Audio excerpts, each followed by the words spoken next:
Hey, it's your guy Tyrrell back with the interviews. In today's video, we're going to briefly break down the tactical issues that Mikel Arteta's side faced against Burnley. But before we do that, don't forget to give our video a thumbs up if you do enjoy it. The bell below does give you daily notifications regarding our organic, unfiltered soccer/football analysis. And don't forget to subscribe to our channel on our road to 3K subscribers. When we break down the game and we do look at the board, we have Arsenal in a 4-2-3-1 and Burnley in a 4-4-2. So that being said, that does mean that Arsenal have a spare man in midfield, and in this game it was Mesut Ozil, and the task was going to be how would Arsenal be able to break down Burnley, who were often going to drop off into those narrow two banks of four and try to play long and direct to bypass Arsenal's defense. When we look at Arsenal's overall approach, there were two key talking points here. There was Ozil having that 3v2 battle in midfield with Cork and Westwood looking to step to Guendouzi and Xhaka.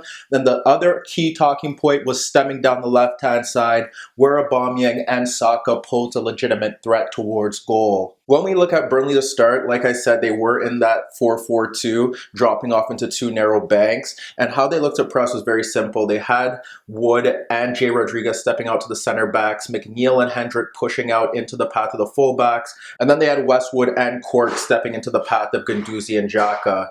With that being said, that does leave Ozil free in that midfield zone, and Burnley did have a few issues with this in that opening half. Through open play, what Ozil was often doing was that he was drifting out towards the right side of the pitch, and that meant that he was able to get the ball in between the gaps. However, he never really did test Burnley's backline by playing defensive splitting passes into the path of Lacazette, Martinelli, or Aubameyang. However, when Ozil did receive the ball in these zones, it did present a warning sign to Dyche that perhaps he did have to shift his tactical system to ensure that Ozil didn't gain influence in this game. However, let's look to a few examples to see how Ozil was able to get into these pockets of space. First, we end up seeing Burnley pressing from the front, and we have Jay Rodriguez stepping to David Luiz with Wood stepping into the path of Mustafi. The wide players close out and the central midfielders push forward. And we have David Luiz playing the ball back to Leno, which does ignite Jay Rodriguez to step into his path. And Leno ends up playing the ball into Guendouzi, dropping off a bit deeper, and that ignites Cork to press him. And Guendouzi does a good job of holding off Cork, and he ends up spinning away from him and playing a pass into the path of Ozil, free in that midfield zone to push forward. That was a perfect example of how Arsenal were able to break Burnley's high pressing, and frankly that did present a warning sign to Dyche. He was lucky that Ozil didn't create any chances from that specific play, but there's only one route that Burnley can take when they look to press that high, and that's to have Ben Mee step into the path of Ozil, and he didn't do that there. And when Ozil receives the ball from Guendouzi, he's able to run at the back four and frankly should be doing much better to force that Burnley backline into some issues. When we look to another example, it's the same press that Arsenal are faced with. This time we see Ozil once again dropping off in behind that midfield bank. But what Burnley does better here is that they do have Ben Mee stepping into that path of Ozil. So when Leno this time looks to clip the ball over the Burnley midfield bank, Mee steps in. And although the pass was overhit, it was good that his presence was there so that Ozil was unable to receive the ball and turn towards goal. Now when we look to how Ozil was able to threaten from open play, it actually did lead to Arsenal's first quality chance of the game. It's Mustafi on the ball, and before Rodriguez can step towards him to press, he's able to play the ball across Rodriguez and across Cork, stepping into the path of Guendouzi for Ozil dropping off into that pocket of space. McNeil is stepping towards Bellerin, so he can't close, and Cork is also taken out of the game. Mee doesn't step into the path of Ozil, and he's able to slide the ball out to the left-hand side for Aubameyang ahead of Loughton. And with Aubameyang ahead of Loughton, we do see Hendrick try to shift over, but Aubameyang does clip across into the box ahead of Mee and Taylor for Lacazette, but he nods his effort wide of the net. Lacazette should do better there. Aubameyang delivers a good cross, but it all stems with Ozil being that spare man in midfield and Burnley not dealing with his threat. However, following those opening 15 minutes, we did see Dyche adjust to ensure that Ozil couldn't dominate that center of the pitch. Initially, what we ended up seeing was that we had McNeil dropping off into that path to block off the passing lane into Ozil, and he was able to do that based off the fact that Bellerin was keeping a narrow position closer to Mustafi so Saka could push forward, and that if Arsenal was hit on the counterattack, they still had three men at that back line. Nonetheless, McNeil could do that. And there was one time where we did see Ozil shift out to the touchline. McNeil did shift over to press him, and we had Rodriguez step to Bellerin.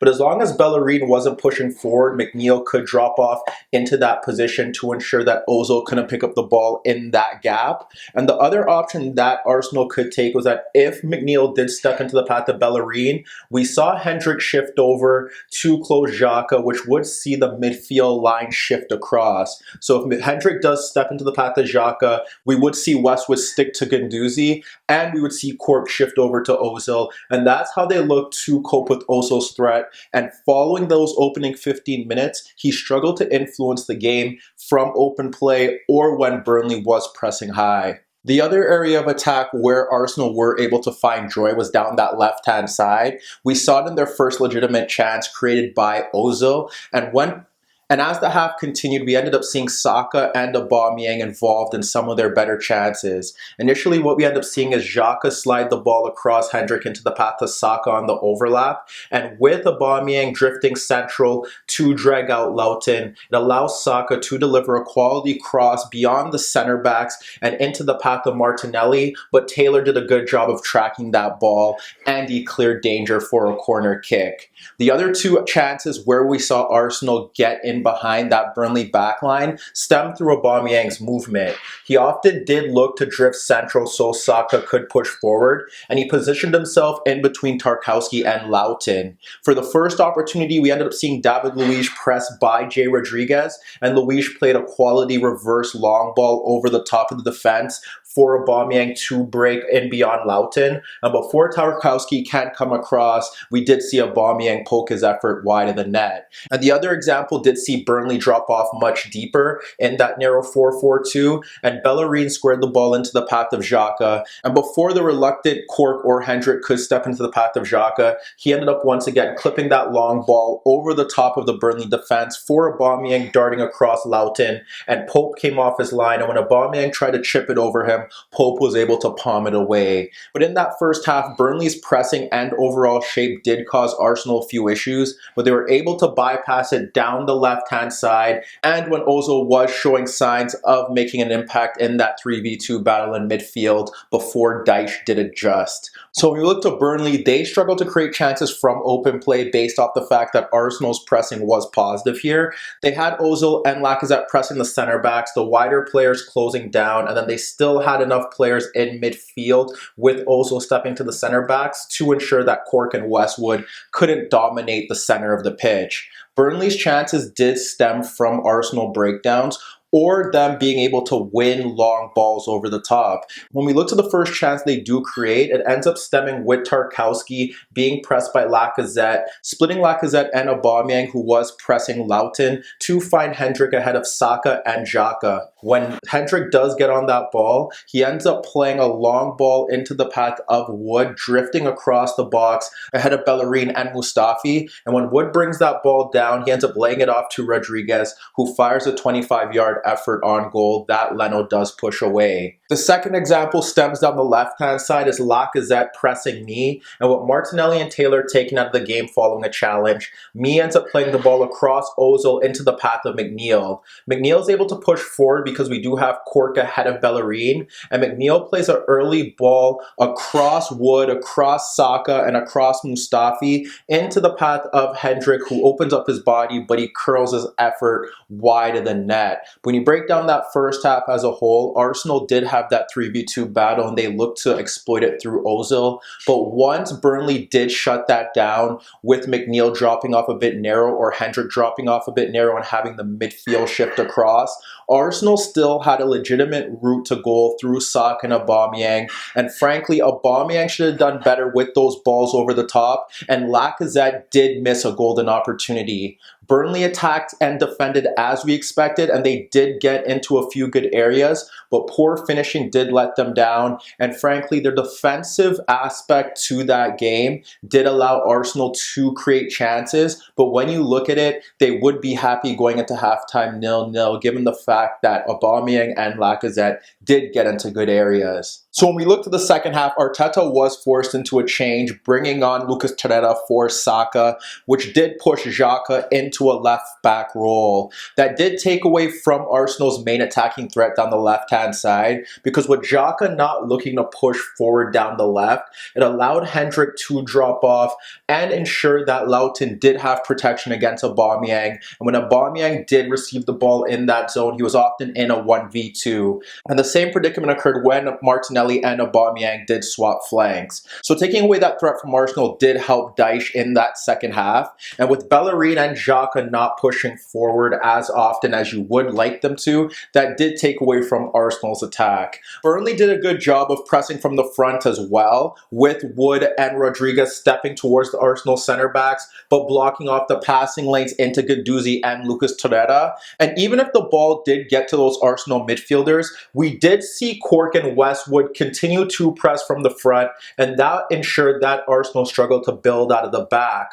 Ozil struggled to get on the ball, and we did see me step forward when he needed to. And frankly, these factors played a key role in Arsenal struggling to create chances in that second half. Arsenal, on the other hand, did decrease their pressing in that second half. We had Ozil and Lacazette sticking towards Westwood and Cork, and that forced the wider players a bit deeper, and it created more opportunity for Burnley to maximize on Arsenal defensive breakdowns. And we did see Taylor from the left back role involved in some of Burnley's best moves. When we look to one example, it's Lowton playing a crossfield diagonal ball into the path of Taylor, pegging back Martinelli. So Taylor ends up winning the ball, and he ends up playing it into the path of McNeil, and Bellerin doesn't step to close him down, which he should do, and it allows McNeil to deliver a cross to the back post for Hendrick climbing over Xhaka, but he nods his effort inches wide of the net. Bellerin should close down better there. Lowton shouldn't be able to play that cross-diagonal pass. And frankly, Martinelli does deserve a bit of credit for tracking the run, as does Xhaka for contesting that cross. Shortly after that, we did see Arteta turn to his bench once again, bringing on Willock for Ozil. And that's when we began to see Martinelli and Aubameyang swap flanks. Willock didn't really influence the game from that number 10 role. We did see Willock try to drop off to the opposite side of Ozil, where Willock moving towards the left, but that did see Tarkowski follow him and track his movement, and he didn't really create any chances throughout that second half. Nonetheless, Arsenal's best chance in that half did stem from a counterattack. Nonetheless, Burnley did create the best chance of that second half, and once again it stemmed down the left-hand side with McNeil receiving a square pass ahead of Bellerin.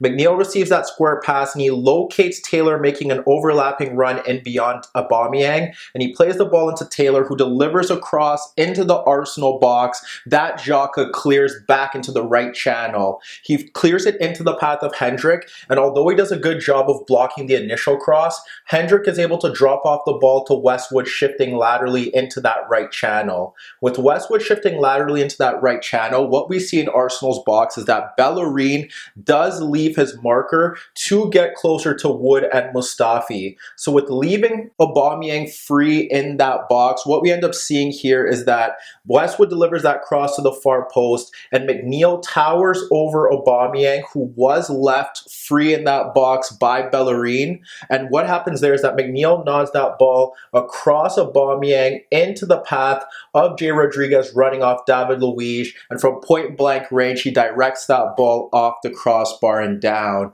But once again, it stems with Taylor making an overlapping run, this time getting the better of Aubameyang. Xhaka should do better there, and you have to question why Bellerin does leave his marker in that right channel to step into the path of Wood, who was occupied by Mustafi. But nonetheless, Arsenal got off the hook, and that was the theme of that second half. And when you break down that game as a whole, Arsenal did get the better chances in that first half. They had a key route to go through Saka and Aubameyang. Aubameyang should have finished his chances, and Ozil was influential in the opening 15 minutes, but Dyche does deserve credit for ensuring that he blocked out that threat. And in the second half, what we end up seeing there is that with Saka coming off, it made it easier for Burnley to limit Aubameyang's threat down the left-hand side. Hendrick could drop off a bit deeper, and what should be said about Burnley Burnley is that they pressed much better in that second half, ensured that Guendouzi and Tyrrell couldn't influence the game from deeper positions, and they stuck to their attacking route, and they also found a route to goal by getting Taylor on the overlap, and they frankly should feel like they possibly should have gained at least 3 points given the fact that Rodriguez did miss that quality chance. But let me know what you guys think. Should Arsenal fans still trust Lacazette as their main striker up front, and will Burnley avoid relegation this season? Meet me in the comments below. Don't forget to upload videos every day, and don't forget to subscribe to my channel. And once again, if you like this video, make sure to give it a thumbs up. And that was your daily dose of the interviews.